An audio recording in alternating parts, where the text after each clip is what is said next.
Ladies and gentlemen, I've an announcement to make. There are no ladies here, and there are only two men, neither of whom could be considered a gentleman. He might as well have just said Rossiter and Hartnett. I wonder what he's going to announce. Has he finally found a lone queen? He's leaving us in silence for the moment. I've been on a journey lately. Journey I'm finally ready to share. Has he found a lone queen, or has he decided that he's going to become the lone queen? I found God. Oh, of course. What's that quote about God working best when he doesn't need to be seen, heard, or perceived in any way? That's a great setup for friendship, as my chums in Australia will tell you. I talk to God every day. I'm just so happy I found him. I actually envy him. My life would be so much easier if my faith in God hadn't been crushed by that interaction with Father Tobias. And Christ will return on Judgment Day. But we'll have nothing to worry about if we behave ourselves in this life. Yes, young lad? How do we know this is real? Excuse me? How do we know all of this is real? Like, how do we know Jesus will come back? It's written in the scriptures. But how do we know they're right? Well, if you're going to look at it like that, we don't, but that's the mystery of faith. It's a beautiful thing. In a few minutes, Christoph, one of my best friends, will be here, says Luke. By one of my best friends, I presume he means someone I met once, briefly, in the last 7 days. Luke starts rambling about how God was always there. He just wasn't ready to take his call. That poor divine creator had to spend years listening to Luke's grimace-inducing voicemail. I wonder if the apostles were originally a sort of Nazarethian loner club. Jesus became the lone king of kings. Rossiter is almost an anagram of Iscariot, but until I get offered my 30 pieces of silver, I'm probably doubting Thomas, and Dominic is the apostle who was obsessed with his niece. That sounds like quite a creepy parable. Suddenly, a small and feeble-looking lad appears through Farley's door. Bielkowitz, shouts Luke. I know he always addresses people to their face by their surname, but doing that with a Polish person is just making your life unnecessarily difficult. Myself and Dominic shake hands with Christoph. He has somewhat long hair and giant glasses. He also looks like this might be the first time he's ever been to a pub. I was just telling the lads about how I found God. Yeah, in Poland, many people our age believe in God. In Ireland, almost nobody. Well, a lot of his parents' generation might have hated the Eastern Bloc, but our parents would have gladly taken it over the church-state merger they had to put up with. I do a lot of things with the church, but at the activities I do everything with old people. We want to connect younger people with the church, so we have a retreat this weekend. All welcome. Loner Club has been infiltrated by the Catholic Church. It's a brilliant tactic, to be fair. Find a group of people with no friends and promise them the thing they so desperately crave: permanent company. We will have activities all day with free refreshments. I've known this guy for all of 2 minutes, and I can already tell he's incredibly earnest. I wonder if he knows that Luke's obsession with religion didn't exist until very recently, and his obsessions are usually motivated by sinister intentions. The retreat itself sounds terrible, although it's probably going to be slightly different to the one we did in 5th year. All of those priests have since retired and or died, and as for Father Morris, he has long since been defrocked and ostracized. If we're really to take Catholicism at face value, then we should forgive Father Morris, as long as he's truly sorry for every single person who was on the bus that day. Having a forgiveness-heavy dogma probably makes the bishops feel okay about moving offenders to another parish, and just assuming that they won't reoffend, which, incidentally, they almost always end up doing. So lads, what do we say? Retreat this weekend. Suppose we could go with the flow? They always say go with the flow, conveniently omitting the massive waterfall to which that flow will bring you. Myself and Dominic look at each other uncertainly. Saturday or Sunday? It's on both days, but the Liverpool match is on Sunday, so we'll go on Saturday. Christoph's eyes seem to narrow. First commandment, keep the Sabbath holy. But if Salah scores first, I'll win €50. He never lets me down. He's the best. This comment does little to widen Christoph's eyes as he blurts out, First commandment, thou shalt not place strange gods before me. 2 commandments broken in under 2 minutes. Luke will have to be more careful with his speech around Christoph. Anyway, the bus is leaving the Jackdaw Lodge at 9:30. Where's that? It's about a 5-minute walk from the Jesuits. Dominic looks confused. You can actually get the bus there. It's the same bus that'd take you to St. Ezekiel's. I still have no idea how to get there. I wish he'd use some non-ecclesiastical landmarks or reference points. A few weeks ago, he would have directed anyone to any place in the county using crude descriptions of pubs. Now it's all churches that he knows neither of us have any idea where they are. Christoph, on the other hand, seems to have forgiven Luke's earlier infringement. Forgiveness? This is a serious Catholic we're dealing with. Okay, so this retreat. What's the worst that could happen? I could be put off religion for life, which has pretty much already happened. Alternatively, I could have a road to Damascus moment and could spend the rest of my life serving God. I could wake up every morning feeling that life really does have a purpose and that I can be part of a community. I have nothing in common with almost anyone, but if I believe in God, I'll have at least one thing in common with a few billion people.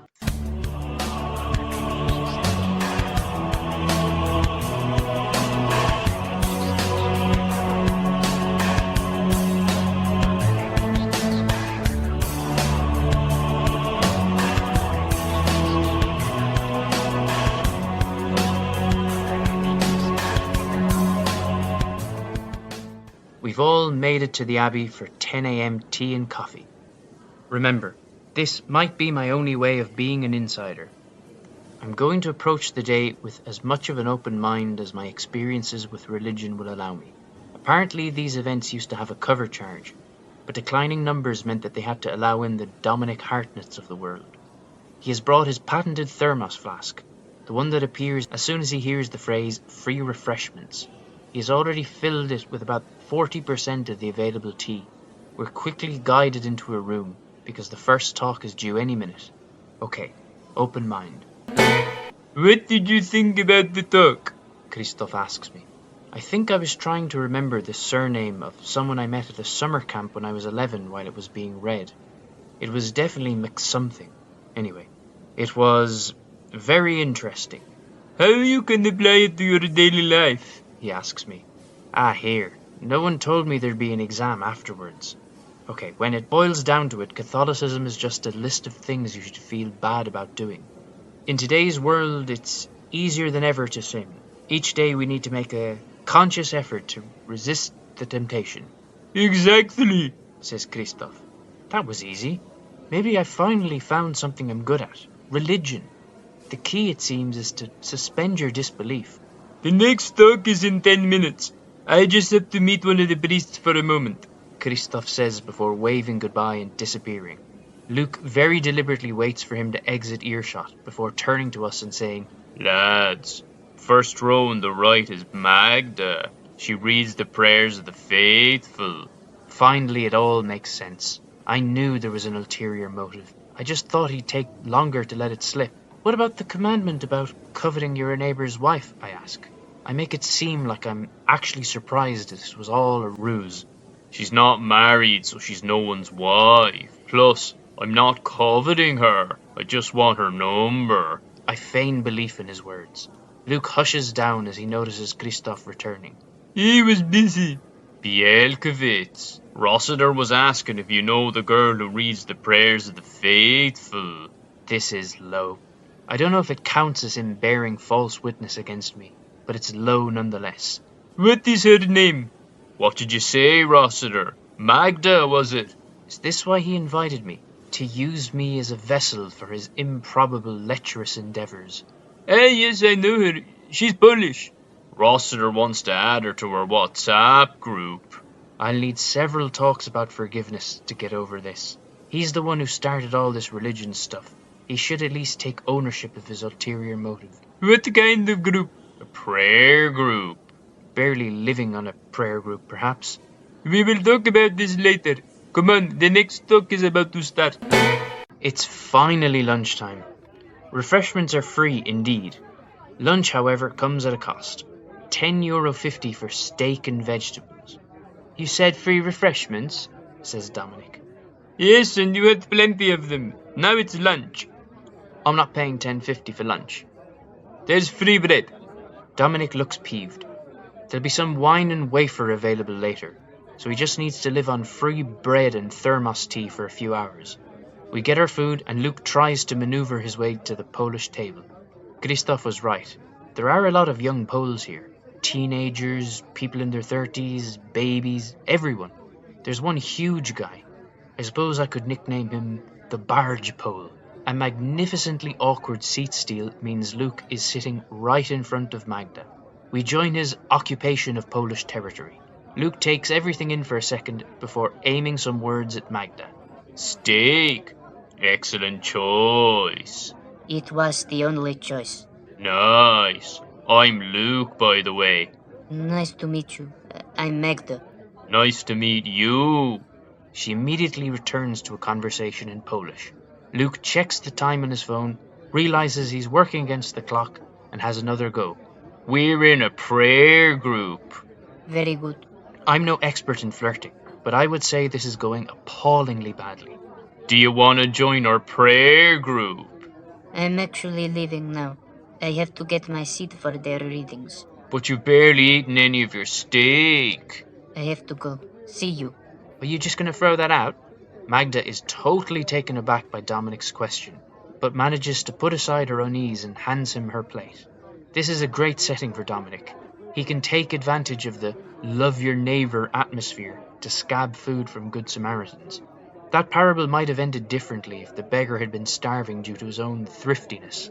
We don't exchange much more conversation until we're on our way back to the hall. Why did you ask her for food? It was going so well. I don't know if he's just looking for an excuse to chastise Dominic, or if he actually thought his conversation with Magda was going well. She did everything she could to obey social norms while displaying zero interest in communicating with Luke. Another talk in the books and another short break to mentally prepare ourselves for yet another talk. We're some of the first people to escape, and Luke directs us towards a bench, far from the madding crowd. He whips out his phone and starts watching a football match. I thought the match was tomorrow, I say. That's the Liverpool match. This is United. I'm pretty sure they're rivals. So, you're watching your rivals, I say. Well, this is just for fantasy football. I nod, and as far as he's concerned, I know exactly what fantasy football is. He's mentioned it before, and I always imagined it was him wearing a Liverpool jersey in his garden, pretending to play with his favourite players. It seems it's something else. Before too long, I take out my phone too. I want to memorise the 10 Commandments to mentally mark them off as Luke goes about breaking them. Most of these are going to be ticked off before the day's out, although I'm pretty sure he's not going to kill anyone. He's also unlikely to commit adultery, albeit not for a lack of trying. I'm pretty sure I've heard him take the Lord's name in vain before during his football matches. My estimate is he will keep no more than 4 of the commandments over the course of this retreat. A look at my watch informs me that we should start our gallows march ahead of the next talk, but I notice something small and brown in the grass out of the corner of my eye. What's that? I ask. Both Dominic and Luke stride towards it, Dominic picking it up first. Real leather, €70 cash, condom, and no bank or identity cards, says Dominic enthusiastically. A condom? I had just started to feel these people took Catholicism seriously. What would the priest think if they knew that someone had brought contraception into a retreat? Would they forgive them? Luke clearly isn't plagued with doubts about the veracity of people's faith. He's just focused on the money. That's more than €20 each. You're not actually going to take money from a wallet you found at a retreat, are you? I say. No, not all of it. There's always a reward when you find a wallet. Yeah, but you're supposed to return it and let the owner decide if they want to give you one. If there's no reward, then I'm not returning it. This is just a finder's fee. I'm in utter disbelief. Krzysztof's not here to say, 7th commandment, thou shalt not steal. We split the cash and then we hand the wallet over. €20 each and I'll take the last 10 since I found it, says Dominic. I don't want stolen money, I say defiantly. We'll leave €20 and we'll split the €50 between the two of us. Our share has gone up. I'll give it to the priest and he can announce it during the next talk. I don't have the energy for this. I've categorically stated that I want no part in this theft they're attempting to justify. I'm not Catholic enough to forgive them, so I'll just try to ignore this ordeal. It's like the shepherd. He sees a wolf coming towards the sheep, and he knows, I'm not getting paid to do anything for these sheep. So what does he do? Does he let the sheep get eaten by the wolf?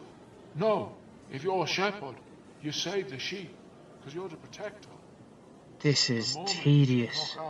I've counted 4 separate endings for this talk, and each time Father Minahan has suddenly remembered something else and segued into another 5-minute monologue. He's very good at remembering footnotes, but has completely forgotten about the found wallet he was supposed to announce during the talk. When he finally lets us go, I follow Luke and Dominic as they flow against the human current in the direction of the priest. Father, you never said anything about the wallet. Oh yeah, the wallet has been returned to its rightful owner. Luke looks unconvinced. Who's the owner? I'm not authorized to reveal that information. You're just holding on to it yourself. I bet it's in your priest pockets. Father Minahan lowers his voice and says, Look, it's my wallet. I had 70 euro in it, 50 of which you stole. I won't go to the guards if you just let me be. He knew how much money was missing. It's actually his. Father Minahan, in the abbey, with a condom. This is like a blasphemous game of Cluedo. The contraceptive heathen at the retreat turns out to be the one leading the prayers. He seems remarkably calm for a priest whose career could be ended in the next few minutes. Maybe priestly celibacy isn't a thing anymore. Maybe all this missionary work is exactly what it sounds like. You need to give us more money or I'll use this microphone to tell everyone about the condom in your wallet. I can't give you that much. I have a vow of poverty. Well, given how his vow of celibacy turned out, I'm guessing he doesn't really do vows. 50 euro or the secret's out. Lads, this type of behaviour isn't okay. We'll have confession at 5 if you want to ask for forgiveness for trying to extort a priest. I noticed the guy I christened the barge pole has come to the altar. Everything is okay? Indeed, Wojtek. These guys have strong opinions about today's gospel. He turns to us and asks, Would you like to share them with Wojtek? He's like the Church of Samson. Remember what you did to that guy who tells Father Fitzwilliam what Lucas said? We're being subtly threatened by a priest who has a condom in his wallet. How did we get here? Fortunately, Luke is sufficiently intimidated by Wojciech to avoid confrontation, and we walk out of the church in a way that makes it feel like we won't be back for confession. Jesus, what a prick. There goes the 3rd commandment. That's 6 down by my count. Were you afraid of the big Polish guy? No, I'd never knock a guy out in an abbey. It's amazing how quickly he flip-flops between respecting Catholic dogma and blackmailing priests. Mind you, Father Minahan isn't much better. Officially, a priest in possession of contraception should be defrocked, but there are so few people becoming priests that they'd probably do everything to hold on to him. As priestly offences go, he's probably only a small fry. As long as you're not running an international sex trafficking ring, you're good for the coveted midday service. Luke's phone rings as we head out, and it's Christoph. He half-heartedly makes up an excuse and invites Christoph to the Loner Club on Tuesday. As we walk out of the premises of the Abbey, I wonder what exactly I learned today. There may have been a day when religious folk put scripture into practice, but modern Catholic doctrine is little more than a buffet table. Preach loudly, with vigour, but only practice what really suits you.